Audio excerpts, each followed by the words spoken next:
Alhamdulillahirobbilalamin.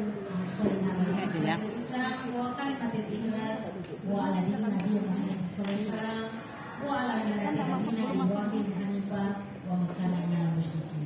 Allahumma sholli ala sayyidina Muhammad. Ibu-ibu yang berbahagia, puji syukur kepada Allah Subhanahu wa taala pada hari ini kita dipertemukan. Subhanallah, mudah-mudahan pertemuan ini diberikan barokah ya Bu ya. Amin. Ibu luar biasa ya Bu ya. Banyak sekali hari ini. Subhanallah ya, dari bangku ya Bu ya. Masya Allah, ini binaan di bawah kelurahan ya Bu. Masya Allah ya. Dan ini saya menjadi gembira Bu, karena tepat sekali hari ini materi tentang menjadi muslim yang produktif. Saya yakin di sini ibu-ibu muda semua, ada juga ibu-ibu yang subhanallah seusia saya. Kalau seusia saya artinya apa tuh Bu? Sudah naik pangkatnya ya Bu ya, dari ibu menjadi nenek. Ya Masya Allah. Ibu yang berbahagia, tanpa terasa ya dalam perjalanan hidup kita ya, waktu ke waktu perasaan masih anom aja ya kan Bu. Iya, ternyata ketika kita bercermin ya kan, mulai ada beban di kepala kita. Ketika kita melihat anak-anak kita sudah dewasa, kemudian lagi naik pangkat apa tadi, jadi nenek, artinya apa, sudah punya cucu. Masya Allah Bunda, artinya waktu itu berjalan begitu saja, begitu cepat buat kita. Nah subhanallah, waktu ini ternyata anugerah Allah yang luar biasa pada kita Bunda. Anugerah Allah yang Allah berikan kepada kita, yang mestinya harus kita manfaatkan sebaik-baiknya. Seorang ulama besar dari Mesir, Syekh Imam Hasan Al-Banna mengatakan, ketahuilah kewajiban itu lebih banyak dari waktu yang kalian miliki. Masya Allah Bunda, ya, kewajiban itu lebih banyak daripada waktu yang kalian miliki. Maka bantulah saudaramu untuk menggunakan waktu sebaik-baiknya. Dan jika engkau punya kepentingan atau tugas, maka selesaikanlah segera. Masya Allah Ibu. Ini pesannya ulama Syekh Hasan Al-Banna. Kenapa? Karena ada satu hadis mengatakan, kun fid dunya ka'annaka gharib au abirun sabila. Katakanlah ya, sesungguhnya jadilah engkau di dunia ini seperti seorang asing atau penyeberang jalan. Nah, gue apa tuh Bu? Orang asing atau penyeberang jalan. Setempat aja kan Bu, artinya Bu, sangat sebentar sekali. Ya, sementara saja kita berada di dunia ini. Berapa lama kita berada? Ya, tidak tahu ya Bu ya. Ternyata kaget kita ya Bu. Oh si ini di grup dah Bu ya. Kalau musim COVID nggak kadut-kadut ya Bu ya. Ada yang kadang-kadang membuka SMS, membuka WA, kenapa? Hampir setiap hari, hampir setiap waktu, ya kan? Teman-teman kita mendahului kita, ya. Dan bahkan kita sendiri khawatir kapan nih giliran gitu kan Ibu? Masya Allah. Subhanallah, ibu yang berbahagia, memang ternyata, ya, Ibnu Umar sendiri mengatakan, Rasulullah berkata bahwa sesungguhnya ya, ija amsaita fala tatanjir sabaha. Apabila kamu berada di sore hari, maka janganlah kamu menunggu di pagi hari, ya. Wa ija asbahta fala tantazir masaha. Apabila kamu berada di sore hari, jangan kamu menunggu di pagi hari. Dan apabila kamu berada di pagi hari, jangan menunggu sore. Artinya menunda-nunda gawian. Kena dulu masih panjang waktu. Maka itu kita tunggu kemudian kena jas tumat aja. Nah, apa lagi dikatakan ya? Manfaatkanlah masa sehatmu, jangan menunggu sebelum datang sakitmu. Dan saat hidupmu sebelum datang matimu. Masya Allah Bun. Kenapa? Karena dua nikmat inilah yang kadang-kadang kita lupa. Kondisi kita sehat, kondisi kita waktu luang, ya kan Bun? Kita jadi santai nih, ya kan? Asik, kena dulu, ya kan? Ajan sudah datang, masih lawas. Panjang juga waktu, ya kan gitu. Atau barangkali ada kerjaan yang harusnya kita selesaikan, kena dulu, itu dan dulu. Seringkali kita begitu, Bunda. Ternyata Bunda subhanallah, al-wajibat aksaru minal aqwa. Kewajiban itu lebih banyak dari waktu yang kita miliki. Karena itu bunda-bunda kita perhatikan korelasinya. Korelasinya kewajiban ini korelasinya dengan bingkai Islam. Ya.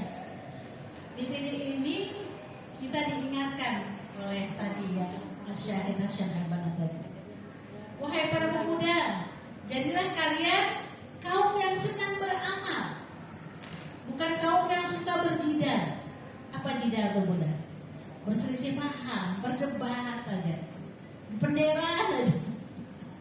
Dengan akhirnya apa? Karena asik ngobrol terus, kita suka lupa dengan waktu. Jangan menjadi kaum yang seperti itu. Ya, kenapa? Karena di dalam Islam sendiri ada konsep beramal di dalam Islam. Ya. Seperti apa konsepnya? Konsep beramal dalam Islam itu amal produktif. Amal itu menghasilkan, Bunda. Duduk-duduk itu bukan hanya sekedar duduk-duduk. Bunda tadi menyanyi, ada yang bapak begendang, itu bukan hanya sekedar begendang. Nilainya ibadah, pahala di situ. Kenapa? Syair-syairnya ada syair-syair yang penuh nasihat. Syair-syairnya adalah syair pujian kepada Rasulullah. Syair-syairnya itu adalah syair bagian dari apa? Dari selawat kepada Rasulullah. Di mana itu ada unsur puasa, ada unsur pahalanya di situ. Sehingga apa? Sehingga itu nilainya ibadah. Karena itu waktu yang kita gunakan harus produktif. Ya. Jangan bersantai gitu ya istilahnya ya. Jangan bersantai saja. Kenapa? Karena masya Allah bunda yang berbahagia, amal ini secara prinsip ketika kita memahami amal, ya, ternyata amal ini adalah buah dari keimanan kita. Ya. Amanu billahi wa malaikatihi wa kutubihi wa rusulihi la nufarriqu baina ahadin min rusulih. Kita beriman kepada Allah, kepada kitabnya, kepada rasulnya, dan kita tidak membedakan para rasul itu. Kita beriman semua. Masya Allah, la nufarriqu baina ahadin. Tidak membedakan rasul-rasul itu. Kita beriman. Nah, ketika kita beriman, kita dituntut untuk beramal soleh. Karena seorang yang beriman itu materi yang lalu nih Mas Fatihah. Karena ketika kita beriman kepada Allah itu amal, ya, aqdu fi qalbi wa qawlu bil lisan wa amal bil arkan. Iman itu engkau tancapkan di dalam hatimu, engkau ucapkan di dalam lisanmu, dan engkau amalkan di dalam perbuatan. Jadi kadang hanya sekedar bunda, kita ini beriman, sudah beriman, tapi tidak ada buktinya. Apa bukti dari kita beriman tadi? Adalah amal soleh kita, ya. Makanya di dalam Al-Quran itu senantiasa terkait itu beriman itu dan beramal soleh. Alladzina amanu wa amilus sholihat. Itu selalu itu di dalam ayat-ayat Al-Quran. Orang-orang yang beriman itu adalah orang-orang yang senantiasa beramal soleh. Nah, karena kualitas dalam iman ini hubungannya dengan amal soleh, maka hubungannya juga dengan produktivitas kita dalam seharian kita. Maka Masya Allah ibu-ibu yang berbahagia, orang-orang terdahulu di zamannya Rasulullah itu, orang-orang yang produktif itu lahir menjadi generasi-generasi yang hebat. Masya Allah itu bunda. Siapa itu bunda? Mungkin pernah dengar namanya Usamah bin Zaid. Usamah bin Zaid itu seorang pemuda berusia 20 tahun. 20 tahun bunda, 20 tahun ini baru kuliah ya bunda. Tapi dia sudah menjadi seorang pemimpin sebuah pasukan. Usamah bin Zaid saat Abu Bakar menjadi khalifah, beliau memerintahkan Usamah bin Zaid sebagai pemimpin dalam sebuah pasukan. Untuk apa? Untuk memberantas kaum orang-orang yang ingkar, orang-orang yang murtad. Ya. Lalu Usama bin Zaid juga pada masa Khalifah Umar bin Khattab pernah menjadi pemimpin juga dalam satu pasukan. Masya Allah, usia muda, 20 tahun. Lalu apalagi kita lihat ya Imam Abu Hanifah. Imam Abu Hanifah itu jaraknya dengan Rasulullah itu sekitar 100 tahun. Beliau sudah hafal Quran, ya, hafal Quran di usia 9 tahun. Imam Abu Hanifah sama dengan siapa bunda? Imam Syafi'i ya, 9 tahun sudah hafal Quran ya. Kalau kita baca riwayat para imam-imam itu, saya suka meneteskan air mata bunda. Kenapa? Karena mereka itu dididik oleh ibunda-ibunda yang apa bunda? Yang ibunda single parent. Apa itu artinya single parent ibu ini? Janda, makanya janda jangan dihina-hina. Suka tuh orang lain ya, wah hati-hati sama janda gitu tuh bunda. Masya Allah, ya. Saya suka agak sedikit ini juga bunda. Kenapa? Karena sebentar lagi kita juga begitu, begiliran lah, ya kan? Secara sunatullah ya suami kita kan yang duluannya atau kita yang duluan, itu saja. Nah, tetapi zandakan seorang muslim, seorang muslimah, janda salihah mampu mendidik anaknya menjadi anak-anak yang ilmuwan, sebagaimana Imam Syafi'i, Imam Abu Hanifah, Imam Maliki juga demikian. Makanya Masya Allah bunda, Imam Syafi'i itu berhasil menulis kitab ya risalah itu, ditulisnya kitab itu dengan judul Al-Um itu apa bunda? Ummi artinya.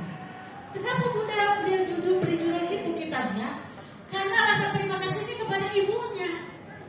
Ibunya itu adalah seorang wanita yang mampu menghantarkan dia untuk terus memotivasi dia menjadi seorang ilmuwan, menjadi ulama, belajar terus. Itu ibunya bunda, ibunya Imam Syafi'i. Saya kalau nonton Imam Syafi'i itu air mata saya mengalir terus. Kenapa? Karena keteguhan seorang ibu dalam mendidik anaknya. Itu Imam Syafi'i menjadi Imam Syafi'i yang hebat seperti itu. Nah dalam tatarannya Imam Syafi'i itu ulama yang pertama menulis kitab usul fikih sebagai landasan para ulama lainnya untuk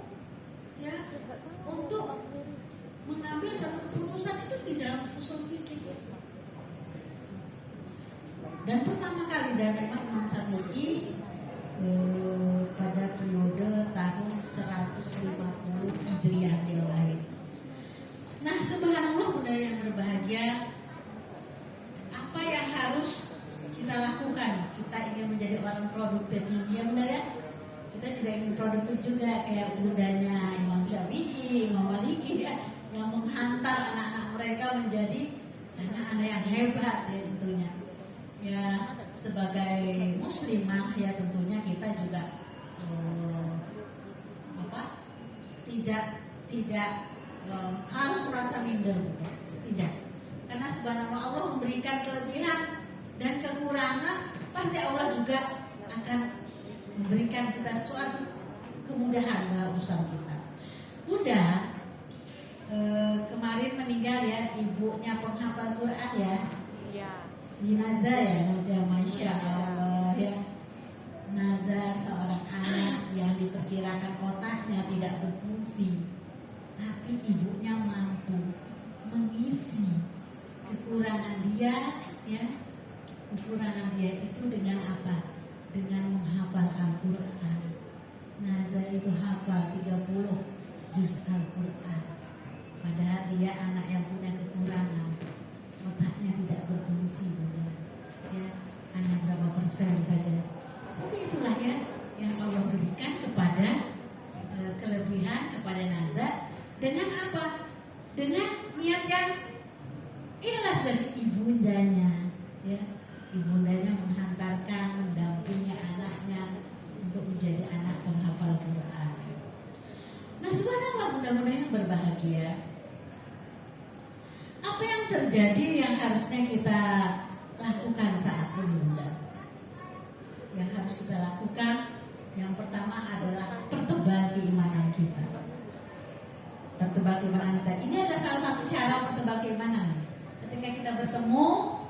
ya bersyair, lalu kita memahami syair kita itu sebenarnya tujuannya tidak lain ketika kita memahami apa yang kita syairkan tadi, tidak lain untuk mempertebal keimanan kita, Bunda. Jadi jangan sebuah lamunan biasa saja, Bunda ya, tapi itu suatu usaha kita untuk menambah keimanan kita kepada Allah Subhanahu wa taala. Kenapa? Karena memang iman itu kan ya ditoyang terus ya, Bunda. Itu Bunda naik. Kalau kita biarkan saja begitu saja lewat, ya udah, ya akan turun iman kita itu ya. Oleh karena itu, ya dengan mempertebal keimanan kita itu, makanya kita akan terjaga. Ingat waktu itu cepat sekali. Di surah Al-Asr ya, wal asr. Innal insana lafi khusr. Demi waktu sesungguhnya manusia dalam keadaan merugi. Itu Allah bersumpah demi waktu. Manusia itu dalam keadaan merugi. Kita ini semua dalam keadaan merugi. Ilal ladzina amanu wa amilus sholihat wa tawassaw bil haqq wa tawassaw. Ya kecuali orang-orang yang beriman dan beramal soleh. Nah, masa Allah mudah ya. Nah, oleh karena itu senantiasa kita pertebal keimanan kita. Lalu apa lagi yang harus kita lakukan? Yang kedua adalah setiap amal kita itu hendaklah selalu berjamaah. Nih, Bunda. Kalau dalam organisasi ini, Bunda ini berjamaah ini, ya. Berjamaah. Organisasi itu kan berjamaah. Kenapa? Karena pahala jamaah itu dalam sholat saja para berjamaah itu 27 kali lipat ya. Apalagi ketika kita melakukan amal organisasi berjamaah. Kenapa? Itu memudahkan kita dalam sebuah pekerjaan. Memang Bunda kalau di dalam rumah tangga ya, kita melihat ada single parent ya. Tadi orang-orang tertentu saja ya Bunda ya yang bisa mengantarkan kan. Apalagi di zaman sekarang, pian-pian yang punya anak, kalau sorangan mengajar bisa enggak? Sorangan mendidik anak karena ditolongi abahnya. Kali juga susah juga. Tapi ketika pekerjaan kita dalam mendidik anak dibantu oleh pasangan kita, kita menjadi ringan. Begitu juga pekerjaan bunda-bunda yang pengalaman nih di organisasi, di kelurahan, ya banyak kan teman-teman saling bekerja sama dan kegiatannya macam-macam kan. Ada olahraga tiap minggu, ya Bun. Ada apa lagi Bun? Bikin kue. Apa lagi Bun? Nah, itu kalau tidak berjamaah kan tidak bisa dilakukan. Oleh karena itu setiap amal kita itu diusahakan untuk berjamaah, berorganisasi, terorganisir gitu ya Bunda ya. Ini ya. Lalu kemudian bunda-bunda selanjutnya adalah amal soleh itu haruslah terencana, tidak asal aja gitu Bunda ya. Harus ada rencananya. Nah saya yakin yang aktif di kelurahan tuh tahu ada rencana kan. 1 tahun ini apa yang harus kita lakukan gitu kan. Apa ininya, apa yang kita kerjakan, bagaimana target akhirnya gitu kan. Terus lagi apa lagi Bunda? Sasarannya siapa ini gitu ya. Tujuan kita amal ini apa? Bagaimana evaluasinya? Nah itu harus lakukan ya. Kenapa demikian Bunda? Agar amal kita ini tidak salah arah, tidak asal aja kita kerjakan tapi tidak ada hasilnya. Ngumpul aja tapi tidak ada hasilnya udah. Ada nggak Bunda merasakan seperti itu? Pernah nggak? Kumpul aja ngumpul makanan ya. Biasanya begitu, ngumpul di mana nih kita? Makan apa? Ya. Bawa sanggar lah. Nah, itu kan kadang itu kayak. Nah, kadang kita begitu ya. Padahal Masya Allah mudah-mudahan yang berbahagia Allah berfirman di dalam Al-Quran terkait dengan perencanaan ini. A'udzubillahi minasyaitonirrajim. Ya ayyuhalladzina amanu ittaqullaha wa tanzur nafsum ma qaddamat liwat. Hai orang-orang yang beriman, bertakwalah kalian kepada Allah ya. Dan hendaklah setiap diri memperhatikan apa yang akan dilakukannya untuk hari esok. Setiap diri memperhatikan apa yang dilakukannya untuk hari esok. Apa itu Bunda? Hari esok di sini apa Bunda? Hari esok kita kematian kita Bunda. Apa yang kita persiapkan? Apa yang kita persiapkan Bunda? Amal. Amal tadi. Kita semua beramal Bunda. Hanya saja amal itu ada amal yang baik, ada amal yang soleh, ada amal yang salah ya. Gitu kan Bunda. Nah karena itu Bunda-bunda yang berbahagia, niatkan seluruh amal kita ini, niatkan amal kita karena lillahi ta'ala ya, karena Allah subhanahu wa ta'ala. Insya Allah ketika Bunda datang ke sini, melangkahkan kaki, melakukan hamsi, tidak lain karena lillahi ta'ala. Bunda berkumpul di kelurahan untuk bersilaturahmi, niatkan karena Allah subhanahu wa ta'ala. Bunda, kenapa? Karena itu semua ada pahalanya. Amal soleh itu Bunda. Nah, dan itu tentunya kita persiapkan diri kita agar apa itu menjadi bekal kita. Ketika kita beramal soleh, ya jadi jangan dianggap amal soleh karena sholat saja ya. Sholat, puasa, zakat, jangan hanya itu. Ya. Dan hati-hati kita jangan terjebak. Oh dia soleh bener, baik, rajin ke masjid. Satu hari Rasulullah itu mendengar seorang sahabat mengatakan, ya Rasulullah itu si pulang rajin sholat di masjid. Lalu Rasulullah bertanya, bagaimana keluarganya? Oh keluarganya itu untuk nafkahnya dan sanaknya memberi. Apa kata Rasulullah? Dia sanaknya itu lebih baik daripada dia. Bunda, perhatikan. Ternyata apa? Ketika dia tidak menafkahi keluarganya, tidak mengurusi keluarganya, Rasulullah katakan, ya, dia sangatnya lebih baik daripada dia. Karena mengurus keluarga, menafkahi keluarga adalah tanggung jawab dia juga. Walaupun memang saat itu dia beribadah kepada Allah ya, rajin sholat, tapi dia lupa menafkahi keluarga. Rasulullah katakan, dia sangatnya lebih baik daripada dia. Satu hari Rasulullah juga ditemui oleh seseorang. Ya Rasul, ada seorang wanita rajin sholat, tapi masa Allah ya Rasul, kenapa lisannya ini ya kan Bunda, lisannya ini suka mengganggu orang. Masya Allah ya, bagaimanakah ya Rasul? Hiya finnar, Masya Allah. Udah, dia di dalam neraka. Kenapa? Karena ada hadis Rasulullah yang lain juga. Barang siapa yang beriman kepada Allah dan yaumil akhir, hendaklah menjaga lisannya, berkata-kata baik atau diam. Barang siapa yang beriman kepada Allah dan yaumil akhir, hendaklah dia tetangganya aman dari perbuatannya. Apa itu artinya tetangganya aman dari perbuatannya? Tetangganya tidak diganggunya, Masya Allah, Bunda ya. Seperti itu. Jadi amal soleh itu bukan hanya sholat, puasa saja. Akhlak kita yang baik itu amal soleh. Lalu terakhir Bunda, apalagi yang harus kita lakukan adalah kewajiban ya. Kita perhatikan adalah ternyata kewajiban tadi lebih banyak dari waktu kita miliki. Maka perhatikan, kita punya kewajiban, 3 kewajiban.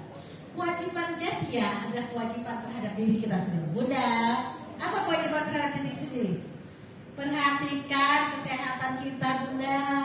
Asik, sibuk, ada rapat di kelurahan, ada acara di posyandu, ada ini. Pian lupa pian keuyuhan, ya, lupa mengistirahatkan awak.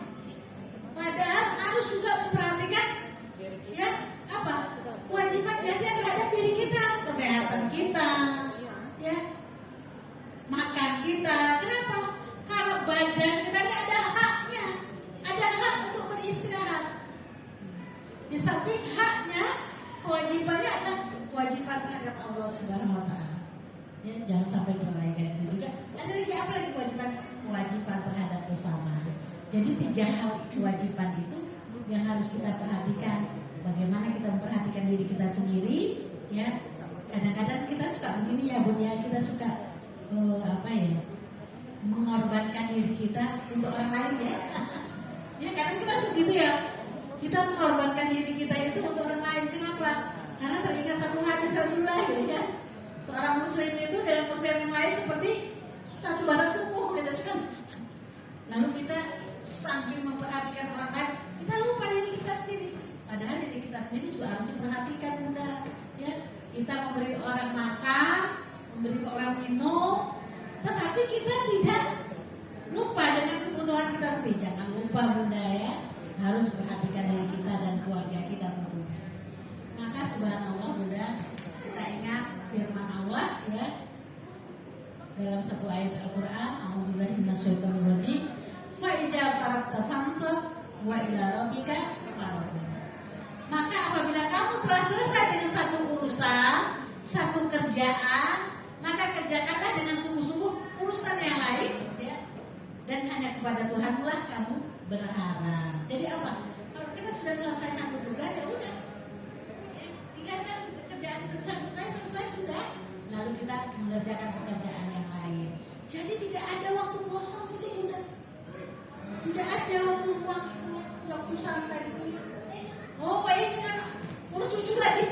Nah, iya sekarang. Nah, kita begitu. Memang Bunda sebenarnya nenek-nenek ini sayang sekali dengan cucunya. Lebih sayang daripada si mama. Tetapi Bunda kalau saya berpesan karena melihat saya juga kondisi nenek juga, dia sama. Tenaga sudah hilang, sudah habis tenaga nih. Gayanya halatnya aja, gue yang cantik-cantik. Tenaga sudah mulai berkurang. Ya. Kita harus perhatikan Bunda ya. Nah, anak-anak itu harus kita perhatikan. Nah, kamu boleh menitip anakmu kepada ibumu, boleh. Tetapi jangan full day. Jangan terusan. Seminggu sekali boleh. Atau boleh ibumu itu hanya sebagai pengawas, ada lagi yang menjaganya. Bun, saya baru sadar kenapa nenek-nenek itu cerewet. Dulu kan pernah biar mendengar nenek cerewet. Iya, wah ini jadi nenek ya. Akhirnya saya baru sadar, oh nak kenapa dulu nenek-nenek cerewet. Baru sekarang dapat jawabannya setelah jadi nenek-nenek. Kenapa? Nenek-nenek cepat sawan, tahu sawan dia? Iya, rasa ketakutannya tinggi Bu. Anak cucu kita naik ke lemari, naik ke jendela. Kita tuh takutan, ya Allah berikan.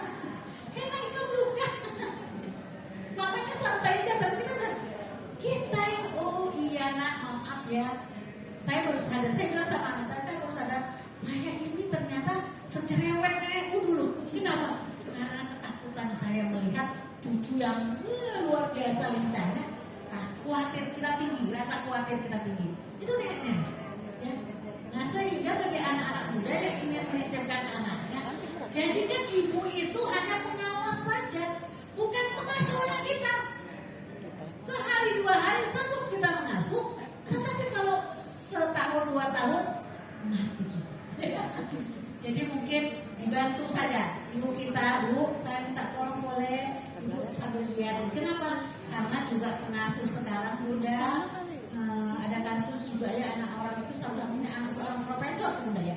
Satu-satunya ternyata si pengasuh ngasih apa Bunda?